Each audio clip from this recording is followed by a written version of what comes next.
Hi everyone, my name is Chole Messdaghi, and today we're going to talk about hacker rights. There's a lot to cover today, so let's dive in it together, shall we? So first things first, I'm going to share my screen. All right, and we're sharing. I hope everyone can see my screen. But I'm looking forward to giving this talk to you. It's one of my favorite talks.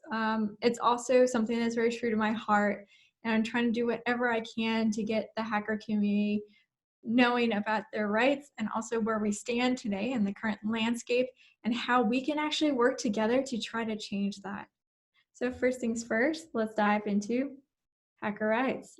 So first things first, I wanted to say that this talk is completely dedicated to all the hackers who have been scared to disclose, to all the hackers who have been prosecuted for trying to do something good or doing their job, to all the people who are in the fight to bring rights for hackers. I have to admit, there's so many people trying to do something right now. They're trying to make a difference. And I know that you're probably one of those people that wants to do it too. And that's why you're catching this talk, or you just want to know, what is this all about? So I'm looking forward to doing this with you. I'm going to turn off my camera so then I can get a little bit more in the space of talking, but I promise I'll turn it back on afterwards. So here we go. So yes, my face disappeared, but it'll be back later, I promise. So first things first. If you're wondering who I am, my name is Chole Messdaghi. I'm the VP of Strategy over at Point3 Security. But what I do pretty much, if anyone were to ask, like, what do you do? I would say I'm an InfoSec advocate and activist. I'm pushing for rights for hackers, but also I'm pushing for people to be aware outside of InfoSec who are hackers and why they shouldn't be threatened by us. And when I'm not doing that, I'm just asking around the community and seeing what they need and just listening and taking action upon listening, because, you know, words are just words, but actions, that's the thing that we need to do more of today to try to change things or to make things better or improve or whatnot. It's very important that we always are listening and trying to do our best as human beings. I am the president and co-founder of WOSEC, which is Women of Security. And when I'm not that, I'm the founder of We Are Hackers, formerly known as Women Hackers. Podcast for ITSP magazine, The Uncommon Journey. And I run a hacker book club. Basically, we read a new book every month, and it's usually written by someone in the hacker community. And the hacker community reads it all together. And the author and those that are mentioned in the book do join us, which is fabulous. That is my URL. If there's anything you ever want to know about who I am and what I do inside and outside of InfoSec, it's all there. My Twitter and Instagram is open for public, so you're able to view anything and also to DM at any time because it's open. Feel free to follow. So let's first dive into the current landscape. And I know this is scary, but let's dive in it together. You probably remember the Equifax breach, but did you know a hacker warned Equifax that it was vulnerable to the kind of attack that later compromised the personal data of more than 147 million Americans? This was Motherboard that reported it. And 6 months after the researcher first notified the company about the vulnerability, Equifax patched it, but only after the massive breach that made headlines had already taken place according to Equifax's own timeline. Oops. But the one thing to think about is, but what if no one actually reported that breach? And the reality is that 60% of researchers don't report vulnerabilities due to the fear of being prosecuted. And this was a statistic that was discovered by the hard work of Amit El-Azhari, who noticed our laws prevent good hackers from doing what they do best, protecting you and me and everyone that we love. She's been spearheading the movement towards having safe harbor, or the discussions for having safe harbor, or what is safe harbor.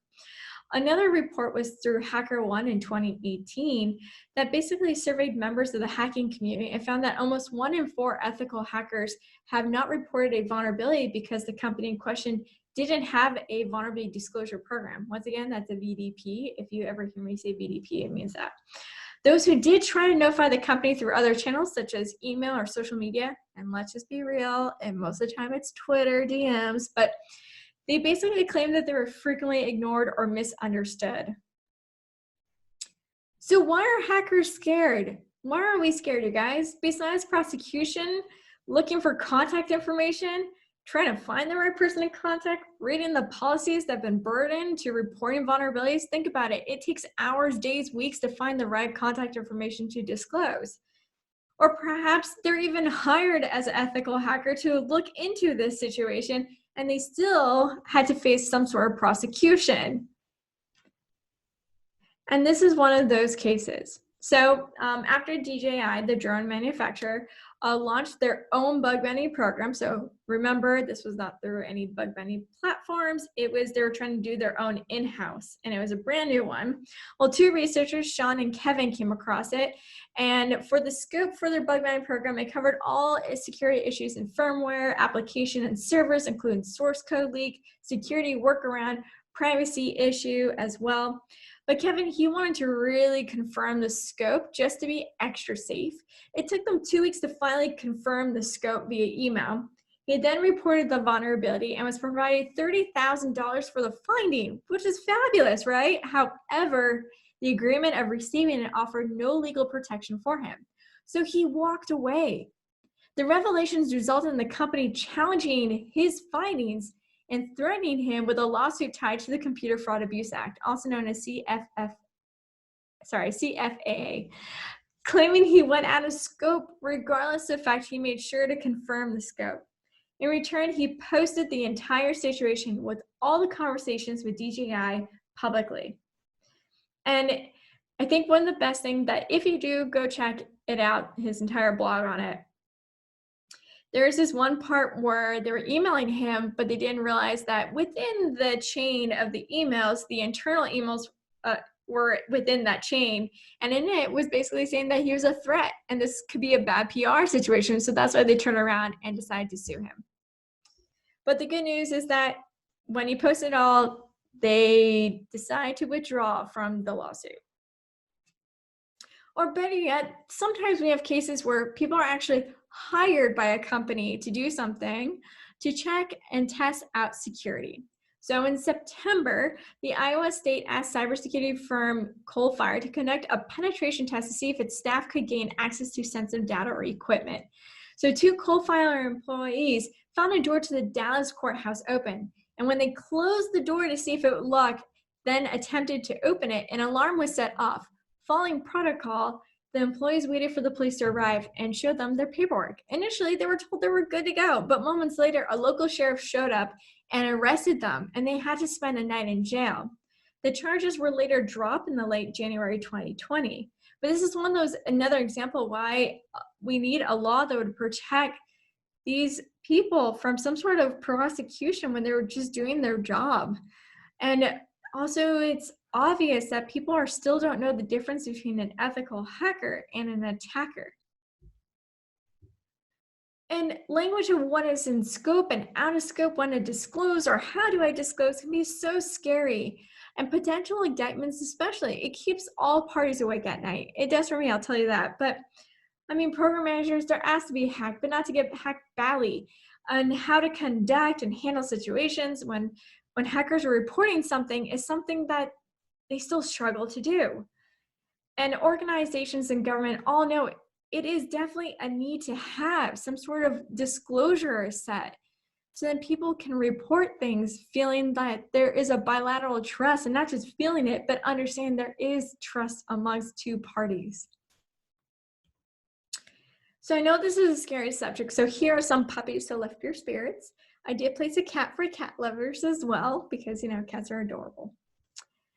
But why are they scared of us?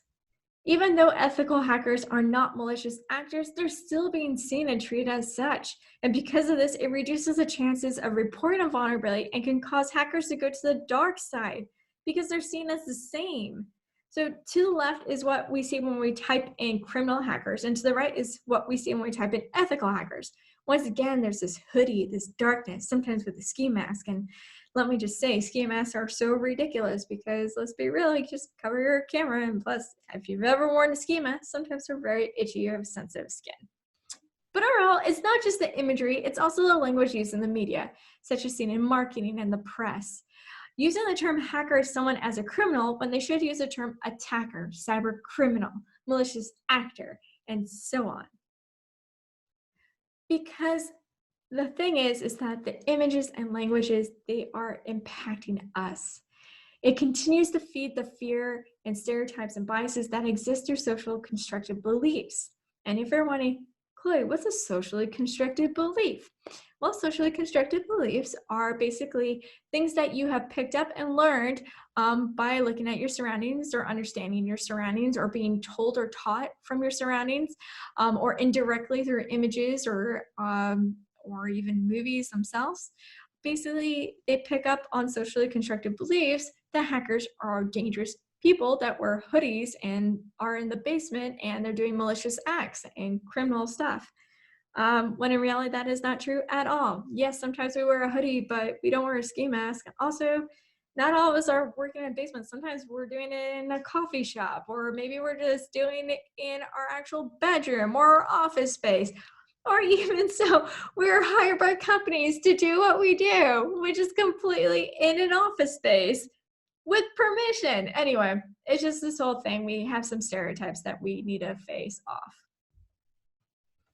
And I want to talk about this a little bit more in depth because we need to understand how fear works. How do people get afraid of us?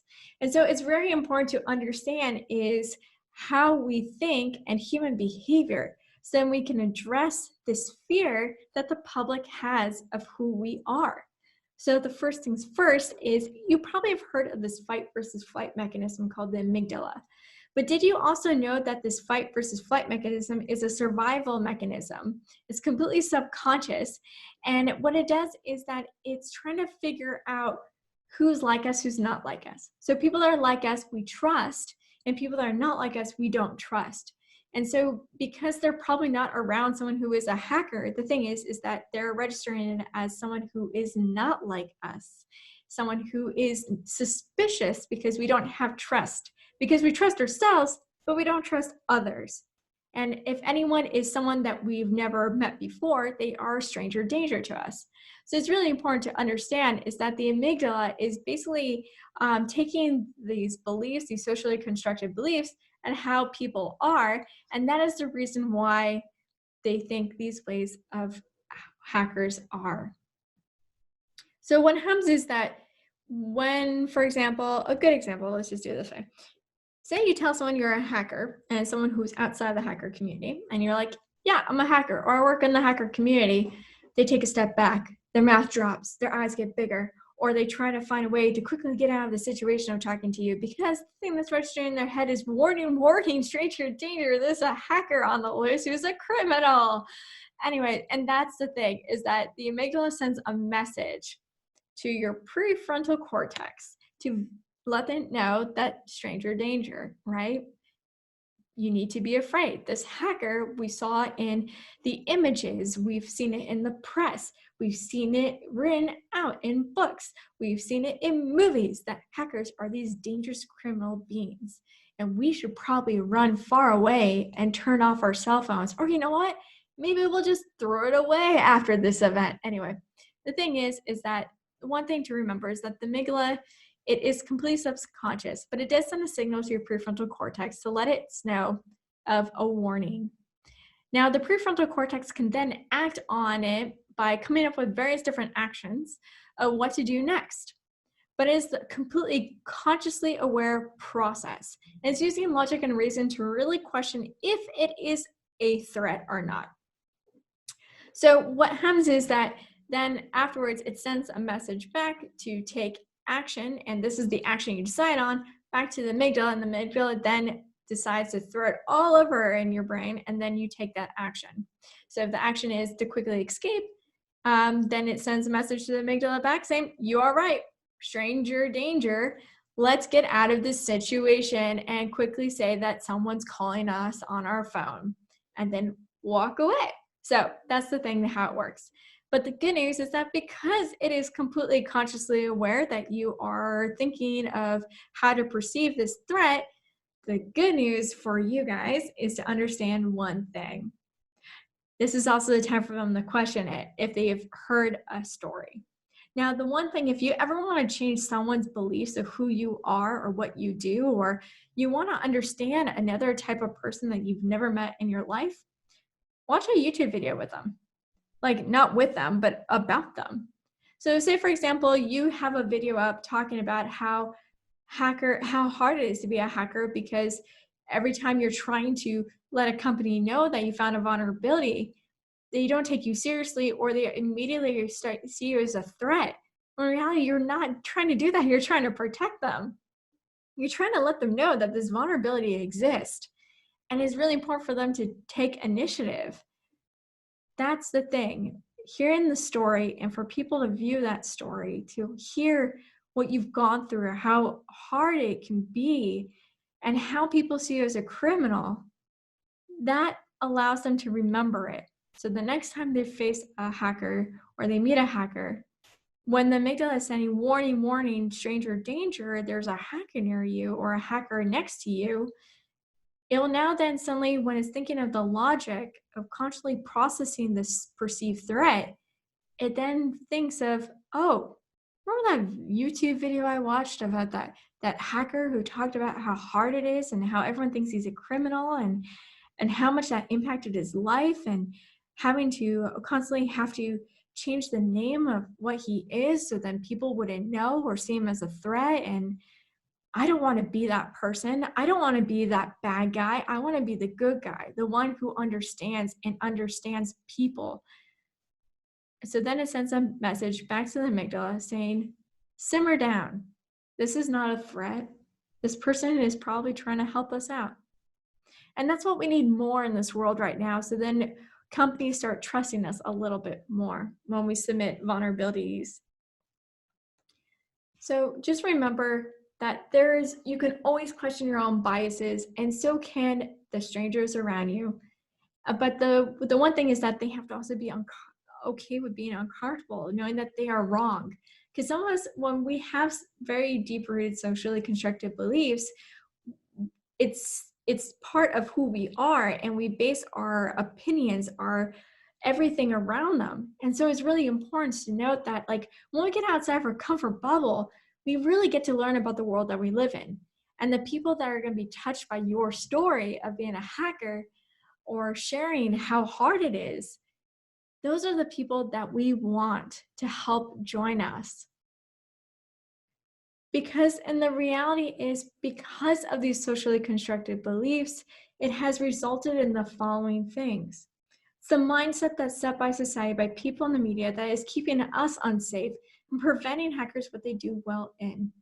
More companies are becoming more open to receiving information on vulnerabilities, but still 94% of the Forbes Global 2000 still haven't published a VDP, and that's something they may come to regret.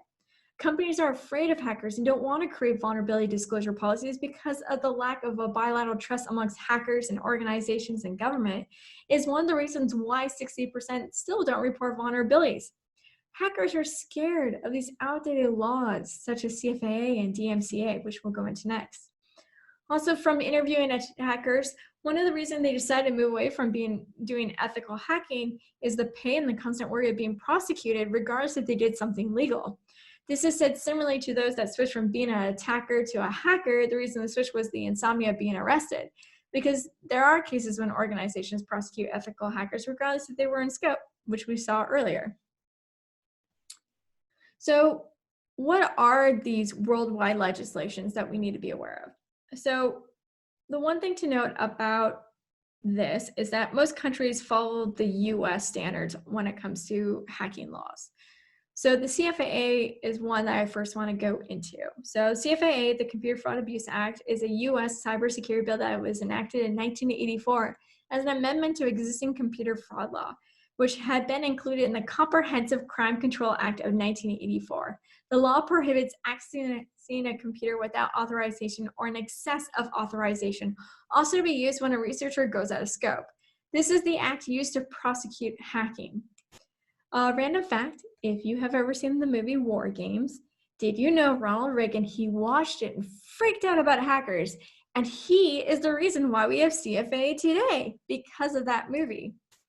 Now let's go into another one. Anti-circumvention laws, and these, once again, exist all over the world, but the US is called the Digital Millennium Copyright Act, DMCA, is a 1998 United States copyright law that implements two 1996 treaties of the World Intellectual Property Organization.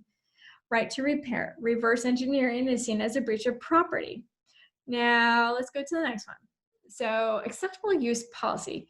Who here has ever read their terms and conditions, say for an Apple product? Okay, so I tried, I got bored, I decided to watch a movie instead, but in general, they can be long and too much verbiage. It can confuse anyone, especially if English is not your first language or you're an English learner. This can lead to some serious miscommunication issues for ethical hackers that really don't speak English.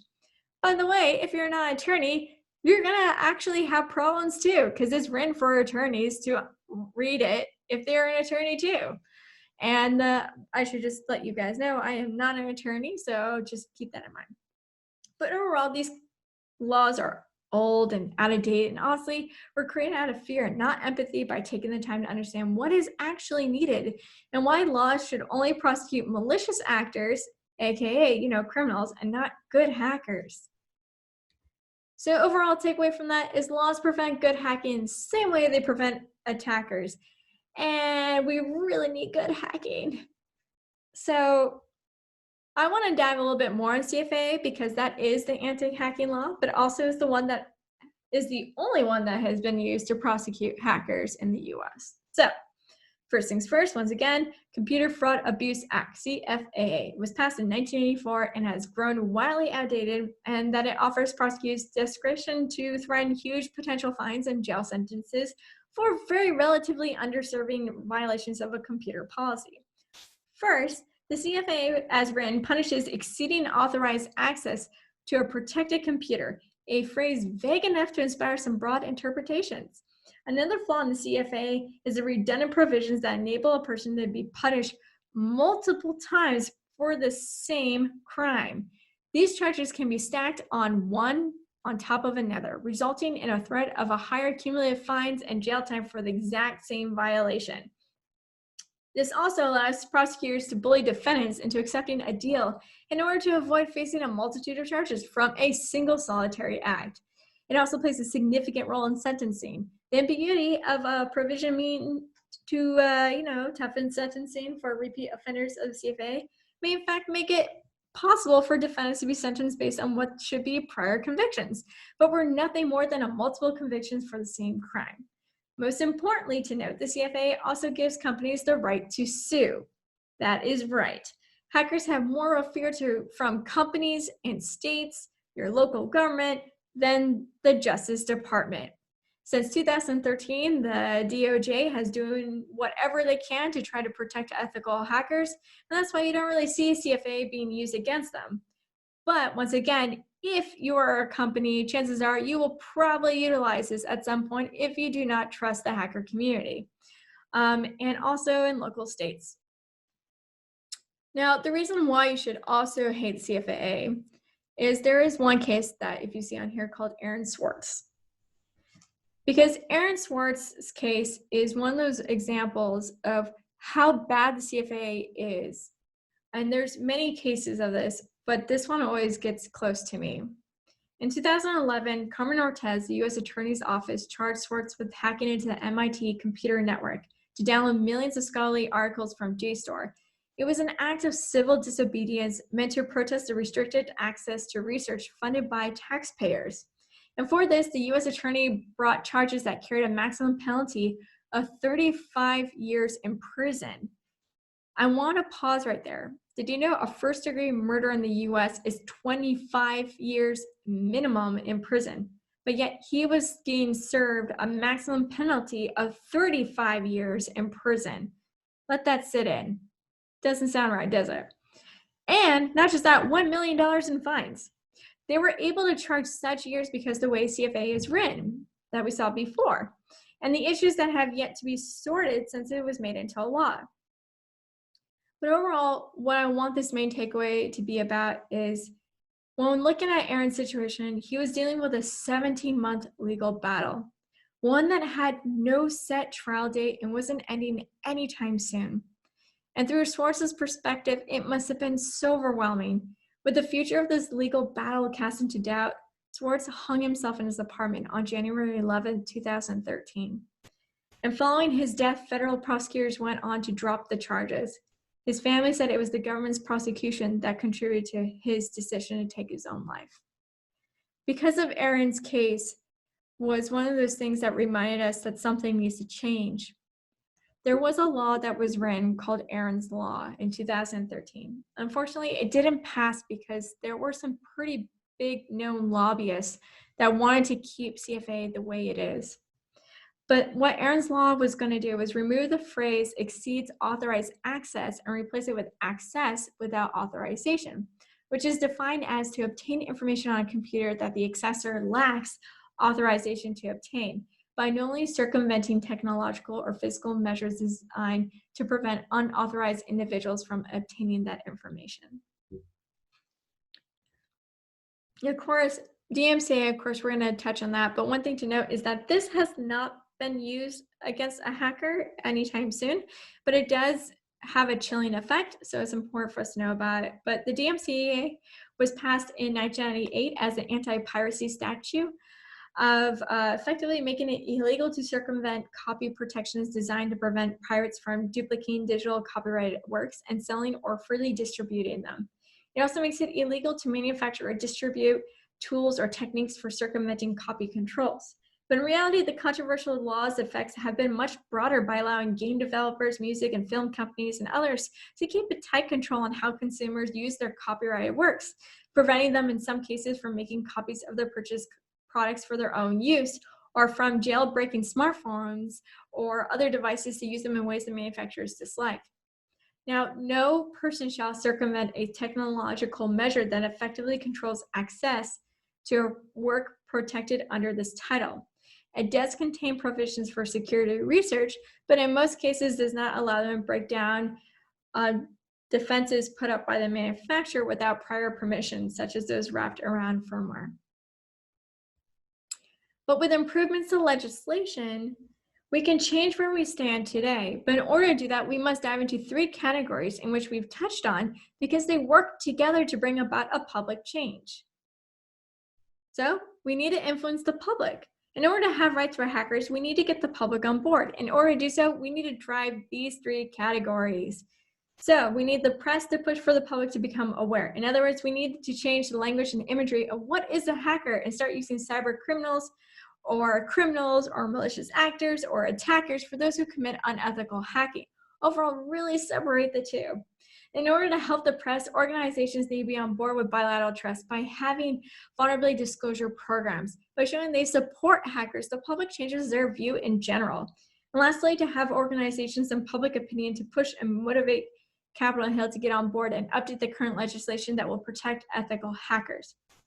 And the reason I say this, it's very US-centric, I understand, but many countries copied what the US did. And so it's best for the US to try to do whatever they can to fix the situation so other countries will follow as well. But overall, we do need all three of these categories to support hacker rights for it to become a reality. So how do we get there, you're probably wondering? Well, there are 5 needs. Overall, we need to push for awareness for hackers. And these are the 5 needs to get there. Now, how we get there, I'm going to need you. That's right, you. I'm talking to you directly. The first step is there was this petition that was created. It was made to basically to support and first step of showcasing we have a problem. This is the problem and we need to change it. And to be able to do that, we need organizations, the legislators, and the media and the hacker community to agree to this. So it's very important that we have this. And if you have not signed it, please sign it and then share it with your friends and family because anyone can sign it who agrees with it. That's the first step. Now, the second step that I created basically was hacking is not a crime. With Brian. Brian and I, we teamed together to bring a one-place shop, in a sense, where you can find out all the organizations that are working to push for hacker rights, that work with vulnerability disclosure, and as well as helping with pushing out the idea for the press to understand that there is correct terms to be using and correct imagery to be using and to remind them what those are. We do have a group of advocates, and these are kind of like an ambassador for the organization itself. And if you want to join us, you're more than welcome to join us. We also have a take action place where you can find 5 different ways how you can change the landscape for hackers and to push for hacker rights. So please check out the website, and also it gives you a good idea of what are the organizations that are doing something so you can volunteer and whatnot. But we'll dive into those all right now. So first things first, we need to tell the press. That's right, we need to remind people there's a difference between a hacker versus a criminal and an attacker. Remember, a locksmith is a hacker. A burglar is a criminal attacker, cybercriminal, malicious actor. And that seems to be the best way to demonstrate for people to understand the differences. People understand this much better that way. So if you ever see the press having an image of a dark hooded figure who is supposed to be a hacker, or using the term hacker instead of criminal or attacker, let them know they have it wrong, but do it respectfully by not telling them, hey, you're wrong, change this, how could you do this to us? Not like that. Be more like, hey, I know you're probably not aware of this, but the hacker community, we have been subjected to quite some terrible stereotypes that have hurt us individually and has caused a lot of issues in our community when it comes to anything from on the political side to mental health. And we would love to let you know that the correct term to use for your post or your article, it should be attacker or criminal, malicious actor. It's not a hacker. Hackers are there to protect you. They're not going out of scope. They're not trying to release the vulnerability out in the wild. What they're trying to do is be there and protect you and your customers. And so it's really important to understand the two. Now, if you feel uncomfortable doing it, don't worry. What you can always do is share the article or tag myself or Hack Not Crime. So that's at Hack Not Crime. And basically tag us in it so then we can let them know and have a conversation with the press to let them know how to do better next time. So please don't go at it alone. If you've never had any training in talking to the press, don't worry. If you go to hackingisnotacrime.org, you'll be able to find a place where it talks about how to have good conversations with the press, how to talk to the press under the action. So I recommend you checking that out. Third step is push for organizations and companies and whatnot to partner on campaign with us with a Hacking Is Not a Crime. So then we see that they care and they really want to try to build that bilateral trust with us. Because the thing is like there's a very thin line for hackers to walk across when trying to disclose something. So it's important for them to also understand that it has to be bilateral here. It's very hard for us to give all the trust to them without knowing if trust is even present. So it's really important for them to have some sort of disclosure program in place so then we know that there is some sort of trust there that exists. And remember, stay in scope, don't exploit. If you exploit and you go out of scope, I'm just telling you, you just did a criminal activity, and that does not make you a hacker. That makes you into a criminal or attacker. So don't go out of scope and exploit, because when you do, you make it terrible for the rest of the hacker community. Because remember when I said about that trust being a very, very like thin line, because it's not quite there yet, it's not strong enough that we have to tread delicately. So when one person in our community does something bad, it makes us look bad. It reinforces stereotypes of the hackers being criminals. So don't be that person. Now, fourth step is to know who your local representatives are and talk to them. Have a conversation with them. Have them try to update the current legislation like CFAA and have a conversation of how that hurts the community. It's very important that you talk to your representatives because they're supposed to represent you too. Also, there are cases that are coming this fall. The CFAA is going to be revisited in the Supreme Court. So it's important for you to be on top of that. And one of them is the Van Buren versus US case. And if you don't know what that is, it basically is a former Georgia police officer who was wrongly convicted under the notoriously vague Computer Fraud Abuse Act, CFAA. Basically asked the Supreme Court to reject a dangerously overbroad interpretation of the law. In Van Buren versus the US, Nathan Van Buren was accused of taking money in exchange for looking up a license plate in a law enforcement database. He was convicted of violating the CFAA because he allegedly used that database for an improper purpose, even though it was a database that he was allowed to have access for work purposes. So under this expansive interpretation of the CFAA, it'd be a federal crime at any time a person violates a website's term of services. If violating terms of service is a crime, private companies then get to decide who goes to prison and for what, putting us all at risk for everyday online behavior. So WiCSME Supreme Court is expected this fall for it to be discussed. So be on top of that. Fifth step is to support these wonderful organizations. I Am the Cavalry, Disclose.io, CERT Coordination Center, also known as CERT-CC, EFF, and CTI League. These organizations have been fighting for rights, working with legislators, trying to do whatever they can to get companies on board with trusting the hacker community. If I were you, it is best to reach out to them if you want to volunteer some time or if you want to give donations, it's okay, but contact them, find out how you can get involved, because right now they could probably use any volunteer at this time, and by any, I mean anyone who is willing and has the passion to do it, what they do to help volunteer. It's important. We have to work together as a community. Otherwise, how are we ever going to change anything if we don't?